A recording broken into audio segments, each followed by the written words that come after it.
अस्सलामुअलैकुम रहमतुल्लाह बरकातहू। एक नेक बाप के मजबूर लड़की की सबक आमोज किस्सा।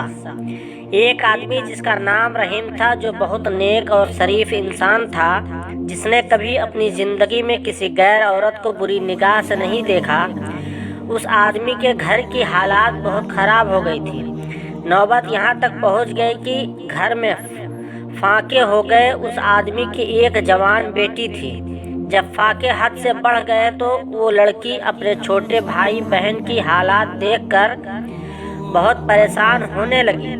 उसके दिमाग में तरह तरह के सवाल उठने लगे। उसने सोचा कि क्यों ना मैं घर से निकलकर किसी काम की तलाश करूं, जिससे मैं अपने घर वालों का पेट भर सकूं। उस लड़की ने ये सोचकर घर से बाहर अपने कदम निकाल लिए और काम की तलाश में बाजार में निकल पड़ी।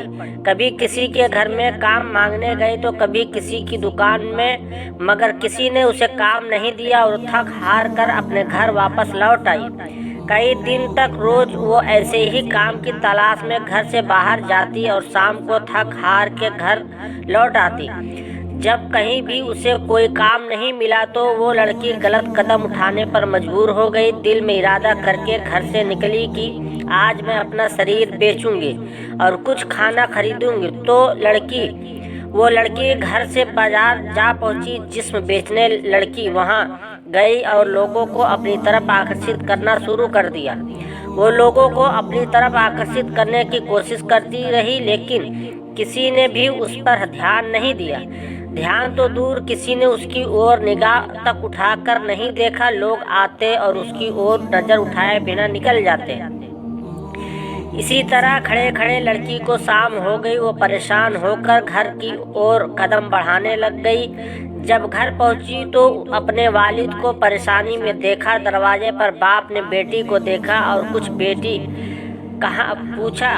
पूछा बेटी कहाँ गई थी। लड़की अपने वालिद की बात सुनकर उनके पैरों में गिरकर रोने लगी और माफ़ी मांगने लगी और फिर रो रो कर सारा माजरा बयान किया कि अब्बा हुजूर, मुझसे अपने भूख से बिलखते हुए भाई बहन के हालात देखी नहीं गई और मैं मजबूर होकर जिस्म बेचने गई थी, लेकिन एक भी आदमी ने भी मेरी तरफ नज़र तक उठाकर नहीं देखा। पूरी बात सुनने के बाद बाप ने अपनी बेटी से कहा कि बेटा, तुम्हारे बाबा ने आज तक कभी किसी गैर औरत को आँख उठाकर नहीं देखा, तो यह कैसे हो सकता था कि कोई तुम्हें नज़र उठाकर देखता।